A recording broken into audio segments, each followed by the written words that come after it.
ಮಕ್ಕಳಿಲ್ಲ ಎಂಬ ಕೊರಗು ಅನೇಕ ದಂಪತಿಯನ್ನ ಕಾಡುತ್ತಿರುತ್ತದೆ. ಹೆಣ್ಣಾದ್ರೇನು ಗಂಡಾದ್ರೇನು ಮಗು ಕರುಣಿಸು ದೇವ್ರೆ ಎಂದು ಹರಕೆ ಹೊರುವವರಿದ್ದಾರೆ.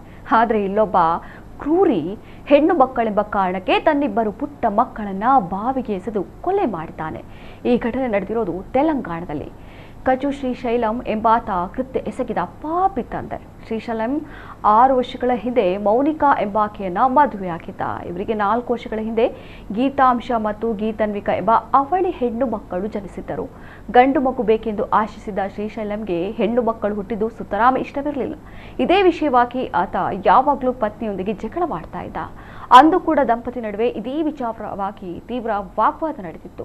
ಆಕ್ರೋಶಗೊಂಡ ಶ್ರೀಶೈಲಂ ಇಬ್ಬರು ಮಕ್ಕಳನ್ನ ಹೊಲಕ್ಕೆ ಕರೆದುಕೊಂಡು ಹೋಗಿದ್ದಾನೆ. ಅಲ್ಲಿ ಮಕ್ಕಳನ್ನ ಸಮೀಪದ ಬಾವಿಗೆ ಎಸೆದು ಹತ್ಯೆ ಮಾಡಿದ್ದಾನೆ ಎಂದು ಹೇಳಲಾಗಿದೆ. ಈ ವಿಷಯ ತಿಳಿದ ಗ್ರಾಮಸ್ಥರು ಆರೋಪಿ ಶ್ರೀಶೈಲಂಗೆ ಹಿಗ್ಗಾಮುಗ್ಗಾ ಥಳಿಸಿ ಪೊಲೀಸರಿಗೆ ಒಪ್ಪಿಸಿದ್ದಾರೆ. ಸದ್ಯ ಪ್ರಕರಣ ದಾಖಲಿಸಿಕೊಂಡಿರುವ ಪೊಲೀಸರು ತನಿಖೆ ನಡೆಸ್ತಾ ಇದ್ದಾರೆ.